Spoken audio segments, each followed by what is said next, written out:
India they have workshops. In India they That's do. good to know. Yes, So, okay. yes. So it really, and there are so many forums, right? So if you're like tech savvy, then Reddit is one place where you can actually go and read about people's own experiences. There are Okay. Facebook groups. So I did that. I wanted to read about what people say, like how do they feel when they are here 2 years, 5 years. So I prepared like that. I mean, just asking it from the horse's mouth. Just how is it? Yeah. Reaching out to random people on Facebook groups and just saying, what are you doing? How did you get a job? But to be honest, nothing can prepare you for coming to a new country and just finding your base. Yeah. And did you face barriers when you came to the application process to, initial application process to migrate to Canada? Like what the process in India? It's a bit too long. I think it's because of the demand and supply, right? So many people from India apply to come here, and I applied from Delhi, so I went through an immigration consultant, and they just were so confident, right, that basis on what, like, on the points system, right, based on the experience and the education qualifications that you would get these many points, like they projected. But the application process did take about a year in whole, right? Like applying and then waiting for the confirmation, then get them kind of asking for a medical examination. So in India, just getting an appointment for a medical is also like a big thing because of the number of people and the number of facilities which are not the same. Yeah, and that's the reason I asked this question is like, and I think on one hand you can say that it's a long process, but on the other hand you need that time to get through all these appointments and everything to come to the final point. Otherwise you wouldn't be able to. You would not make a deadline, So definitely, and I know for a fact that so initially about a few years back, people from Punjab came to Canada quite a lot. But now a lot of my friends in Delhi or my friends in Bombay or other places of like Bangalore for that matter, it's in South India. A lot of people are migrating to Canada, have applied for their PR based on the express entry system, and they're just waiting for their PR to come. So yeah. So, and I love these questions. Like we come from India. Like we have majority of the people we're surrounded by is not our ethnic Indians, and not that vast multiculturalism, although there is. But you come to Vancouver, you land in Vancouver. How was the experience when you see such like vast multicultural diversity? Honestly, I was very surprised the first few days when I spotted, like just apni janta, walking around, and I was like, but after a week, I just felt so comfortable, and I'm saying hats off to these people who came here, who established themselves, and because of them, people like us we don't have to worry about a lot of things, right? Exactly, it just comes easy because it's like back home. There's no difference here.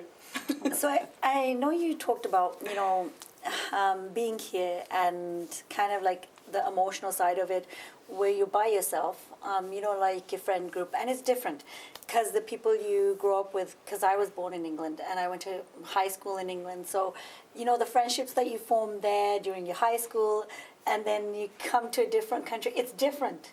And to even form friendships is very hard. So talk a bit about that, and maybe like, did you find any, because you're not from here, or maybe you have an accent, were you judged or looked at it a different way? How, and also like the emotional, when you're alone, and you miss those connections, your family's not here, your best friends, that's where like your long lost friends aren't here, that connection, building that connection. Yeah, I think, so that's a very tough one, but being in the defense, like my dad being in the defense really helped because every 2 years we moved. So even though I attach myself a lot, but I'm kind of used to just going to a new place and finding a group. But I'm 33 and, I came here 2 years back, so I was 31 when I came here and no friends. So I think at that age, it's tough to make friends because you really don't know where will you meet them, right? Yeah. So there are no places that you would meet them. There's no uni to go to. You're not taking any courses together. You're not going for some dance class. I mean, you can do, but there's just no like place where you can meet these people, right? So that is one problem that I'm still trying to kind of figure a way around. That where do I meet like-minded people? Yeah. But then I just tell myself that maybe I'll just find friends along the way, and this is a part of adulting, like they say, or growing up. I mean, I came here, when I was kind of late teens, but I still found it hard at that time to make friends, because I guess when you're in school, it's, you grow up with, it is automatic. And then it's like either through work or something, but especially like as you get older, 30s, people usually have their own lives. Yes, you see them at work, but very rarely will you kind of, everybody has their own separate home life. Exactly. So it is hard. It is hard. But I do have a few friends who've moved from India like I did, but one of them is in Burnaby, one is in Vancouver, so we don't meet that often, right? As much as we would like to. And also, I think it's just because they again have their own lives there. And I have my own life here. So I play tennis in the evening after work. That's good. Then I just do some yoga. So it's just difficult to kind of, travel that distance and meet my friends. So we make plans, and then somebody cancels, and then we kind of catch up, once in 3 months, or just whenever we get time. That's very common, even the people who have been here a long time. That also happens to people who've been here I can imagine. a long time as well. Yeah, because Canada is like that, right? Work, work, work, work. So every day you have your schedule, to-do list ready to be check-marked. And I think, as we're growing older, the other thing is that we look at ways as have to find balance in our life, right? We have work, we have our social circle. We also start to pay more attention to self-care. That's another thing too. This is something like when you were younger, who pays attention to that? Self-care meant talking to your friends till 2 a.m. in the morning, I know. That's my time with my friends. I know. It changes as you grow older, so. I think, yes. Maybe I needed to come here and be on my own, because in India, just with friends and doing just every day, chilling and just being with a social circle. And out here, I've been forced to think about myself, and I think that's been a very crazy journey, because you don't want to know yourself like you're on that well. Yeah, am I like this? Oh my God! No, you want to ignore that part. But then, just lately, I've been very introspective. I've been thinking about a lot of things, trying to think about upskilling, right? So I'm glad that I don't have too many friends.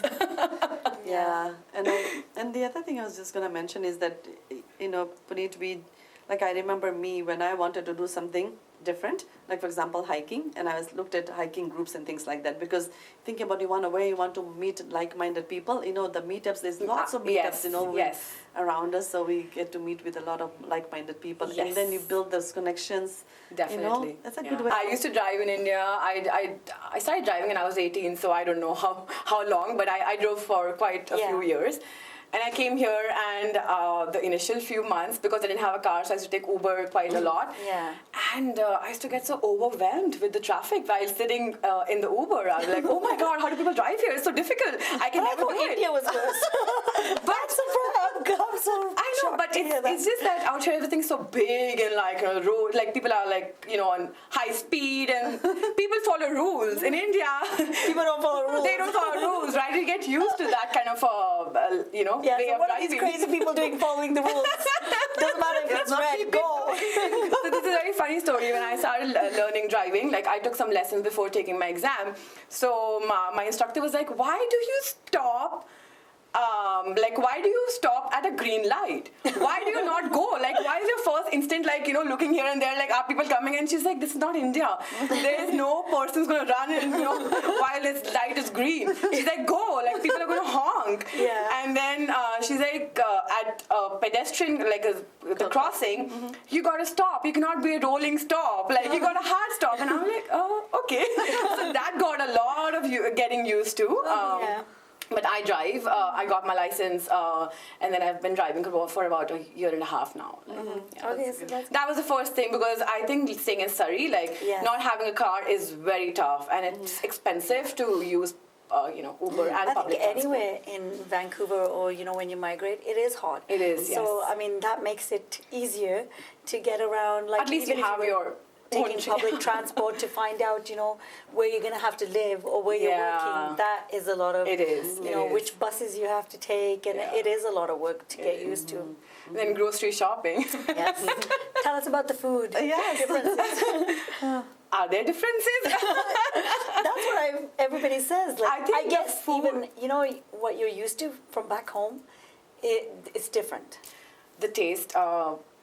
One thing I'll say, the taste is definitely better back home, or maybe I'll take some time That's what I getting hear used mostly, to. yes. Yeah. But I've now found some good restaurants that are my go-to for biryani and for some curry. So it's taken a lot of hits and tries. I order out quite a lot because I just wanted to taste everything that's available here, and then say this is my favorite restaurant. So I have a few places. Like I even feel, exploring ourselves. I'm thinking, even we've, oh my God, this food is so good. It tastes very Yeah. authentic, right? I think we are all looking for that very authentic home style Yeah. flavors. Because once you've tasted something Yeah. good, you're like, okay, you're always looking for that taste, I know. right? And Yeah. but I And also found you grow up with that taste, right? So Yes. you're accustomed to that. I think it's more that, right? Yes. Because Yeah. you grow up with it. So the smells and the Yeah, taste. the- Whenever I pass some place and there's a tadka smell, I legit I'm like, oh, it smells nice now. And I think also when you think about it, we live in a multicultural, society here. So even the restaurants, they cater so much to everybody. Everybody. Most of the restaurants, there's some very, some very authentic ones. They did, very authentic food. They do. Yeah. So Krishna's dosa is one of my favorites. So this was a ritual back in India because, we did spend a lot of time in South India. So dosas became like a staple for every Sunday. So Okay. Sunday my mom would make dosa, uttapam, idli, so I'm used to that here as well. So me and my cousin just go out and we eat dosa on every Sunday. So Mayuri, I do. I like cooking. I can cook quite a lot, but I just don't get the time and the energy to do it every day. So it's not an everyday thing. Whenever I have time, I always make like a huge meal that I can maybe use for 2 or 3 Yeah. times. Yeah. And so you also said like you do yoga. Yes. So how did you obviously you have time for yourself here and to reflect and to kind of try other things. So what made you choose yoga, and what kind of yoga do you do? Oh, I chose yoga way back because my mom and dad did yoga. My mom did Kundalini yoga, Okay. and my dad just does some asanas that he's kind of found have worked for him. So not a specific kind of practice, but just whatever works for him. And I just saw them like every day doing yoga, so I was like, okay, I will do it. So I did it in India, just on and off, and out here, I guess, more time, self-care. Yes. So I just do power yoga. I put on a video on my TV and just put my mat out and just follow the instructions. Yeah. So that's good. Don't have a practice that I follow. Okay. I get bored very easily, so it's nice when someone is like instructing and saying, okay, now do this, take a break, drink a sip of water. We need the directions and commands. So just tell us more about that. Like reflecting on yourself, staying on your own, being by yourself, the emotions you go through, and kind of working through those emotions, and then finding things to, I guess, fulfill or fill in some of the gaps. I think every day the emotion chart goes like it's just it's like every day is so fulfilling, but at the same time so challenging. And I guess that will remain for some time because I'm still I still miss home quite a lot. I always question myself that why did I come, right? Yeah. When things get tough, that is the first question. But I talk to my cousins that they are my sounding boards, and I'm very lucky and feel very blessed that they are here with me, and they're like my family, they're my friends, so it's the best of both the worlds. So I talk it out. I call my mom and dad. I talk to them quite a lot. I talk to my brother. I'm very close to him. So I guess I just talk it out. Like that's my way of dealing with my emotions. Whatever I'm feeling, I say that this is what I'm feeling, and it can be transitionary. I can feel something else maybe next moment, but right now, this is what I'm going through. So I think that really helps.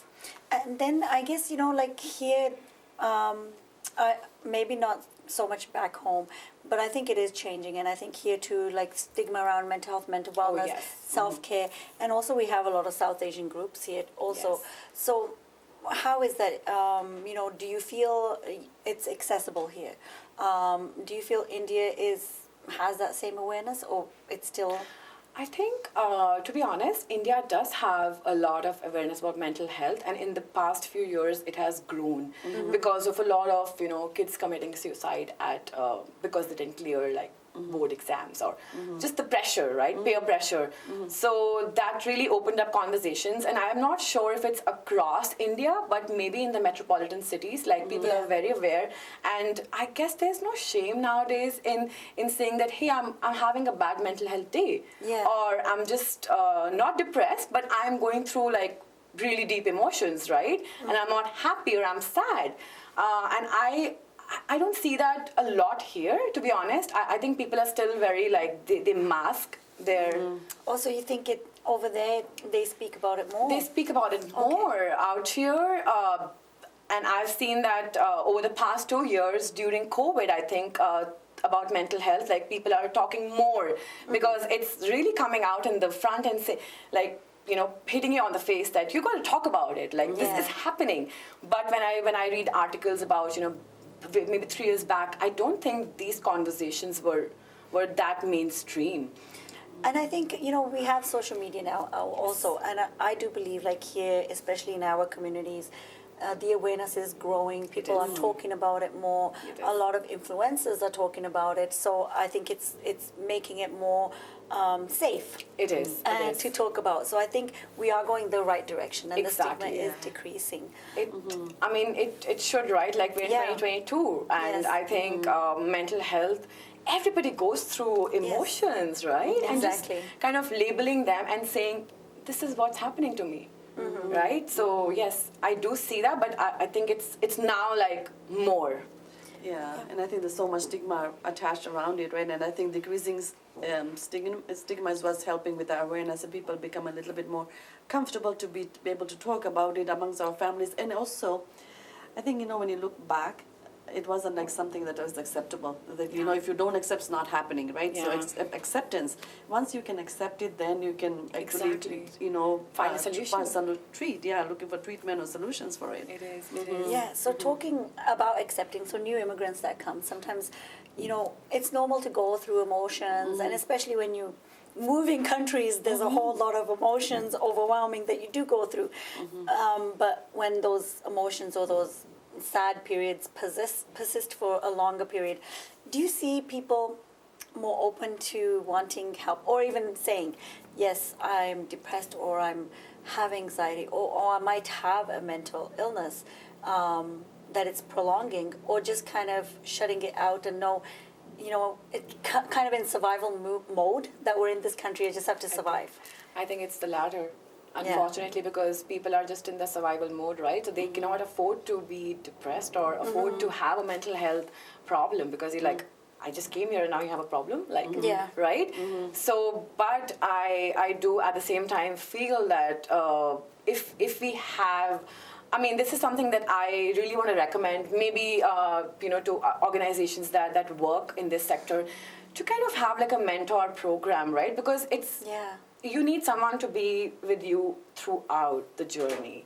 You cannot just one day call up someone and, just say, I have a mental health problem, especially an immigrant. Yes. So if you have someone that you're comfortable talking to, or someone that, who's seen your journey since day one, would maybe be able to advise you better and say, this is just a challenge and it's not really mental health problem. So I think there's still some scope for work to be done in this area. Yeah. You know, I like what you said, because I think one of the challenges that we hear that, you know, people who are experiencing mental health issues are like, I have to tell my story to so many people. It's like, Yeah. why do I have to, you know, it's Again and again. Again and again, you know, Right. you lose that motivation. It's like, you know, you're telling your story, you're telling how you're feeling, but there is, it's not help, just telling doesn't help. You know, we need the services put in, you know, to help us. And like you said, somebody to take us through the journey. Right. We shouldn't have to like, okay, today I'm this person, 2 weeks later you're going to change that person, because you need to build that rapport. Exactly. Because an immigrant has to be able to trust this person Yeah. to, and this person also has to know what is the real problem, right? Not what this person is telling you.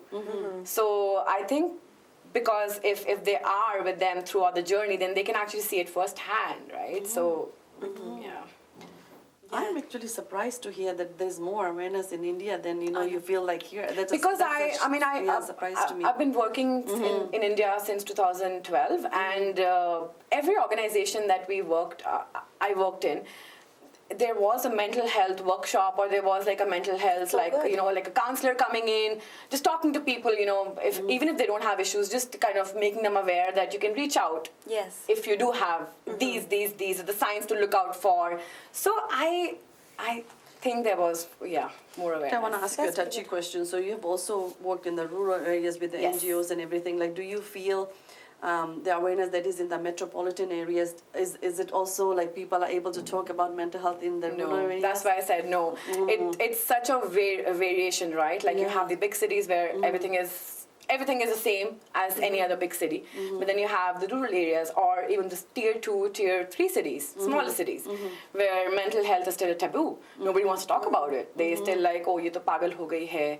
ये पागल हो गया है. A lot of people think कि माता आ गई है, you know, epilepsy के दौरे उनको माता आना Possessed or लगता है. something, yeah. So Or then they even like, epilepsy, which is a medical condition. exactly. Yes. So in those places, there's still a lot of uneducation about like symptoms and what does it really mean. And that's why a lot of NGOs actually work. A lot of NGOs work on mental health too, mostly with women, because they are ultimately, and I think unfortunately, the bearers of all the trauma in the world. So. Yeah. But I mean, and that's good to know. Like these initiatives happen, these NGOs are in place, you know, everywhere. I mean, even when we look at here, there's still some sort of work. stigma in every community, right? Definitely, definitely. That is attached to that. Yeah. So just kind of about yourself, what do you kind of your future goals, your plans? What do you see yourself, and how, you know, what kind of steps you have planned for yourselves, your goals? Right, that's still a work in progress. I have a couple of options that I want to explore. I don't have a fixed goal, say in 5 years I want to be here, or 10 years I want to be here. I want to definitely keep working in this space of nonprofit, and especially with community organizations. And I'm very, very grateful that I'm with PICS, and I see myself growing with them. I know there's a scope for a lot of work that needs to be done, like you said, in different communities, racialized communities. So there's a lot of projects like cut out for us. So I'm actually like just thinking about that and seeing a very beautiful Surrey in 5 years, 10 years, but no fixed goal. Yeah. And so, and what about for new immigrants? So when they've landed here, how, some tips of maybe before coming, what they can do, and then afterwards when they are here. Wow. The first little kind of month, the first month, say. I think first, the most important is to kind of have your finances in place and not spend a mistake that I made, because it takes time for your mind to process the change in the currency, right? So the value. Yeah. So I think that's something which a lot of people should really think about in the first month. I would say just go out, get around, and just, you know, get in the place, like feel the surrounding. There are so many beautiful parks here. There's just so much to do. So the first month, I think people should just explore, like not stress too much about, you know, just hustling and getting a job, unless, of course, there are some financial conditions. But I'm guessing whoever comes as a skilled immigrant does have a decent backup financially, right? So, yeah, and just network. I think a lot of people take networking very seriously. But networking is just getting to know someone. So if you're doing it from the right place in your heart, you would be talking to the right people, right? So it will just come naturally. So not just like, bombarding people with, hey, give me a job, but just, getting to know someone. And you may just end up with the dream job. So... And they have lots of job fairs and things like that, so which is... Definitely. But I think, like I'm hearing you, and I'm also thinking, if I was to go to a new country, I wouldn't even know how to begin navigating, Exactly. So... I think the first thing would be kind of figure out, even before you come, what are the organizations of course, that are here that will assist you. Of course. Because like you said, there is a lot... And sometimes, people that live here don't even know. I know, so right? people that are coming probably don't know. And then once you start connecting or you face some difficulties, maybe then you guide them and you find out. Definitely. So I think that something that could be done is like, before they come, these are some of the organizations you can contact. For sure. And I think, just getting that in place and even reaching out to the organizations before you come here, not just researching, because we do get a lot of inquiries from across the world with people saying, oh, we've got the PR and we're going to come here, so can you help us find a job? That's good, yeah. Right? And we're like, yeah, for sure. Like, thank you for reaching out. And then we connect them to our right program and conversations start. So a lot of people do that, and I think immigrants are very, very prepared, especially the skilled ones who come on the express entry, because they're leaving a lot behind, right? So, and that goes for every immigrant, but more so when people are leaving a lot of jobs that they've done for so long, a certain way of living. So.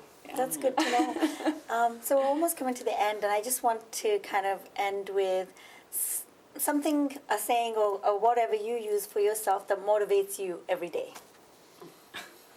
Could be anything. A tip. Okay, this is in Hindi, and which it's, I think, a Kabir ka doha, and this is what my dad always said, ki karam kar fal ki ichha mat kar, and that's what guides me, and I'm not just being saying it, but it's just something that stays with me every time. Yeah. Just do it. That's great. Yeah. It was great to have you here. Thank you for having me. And so inspirational, so we wish you best. Thank you so much. Thank you so much, guys. Lovely talking to you both. Thank you. Vineet. Bye. And thanks everyone for watching. Until next time, this is Meena J. And this is Sarita Chand.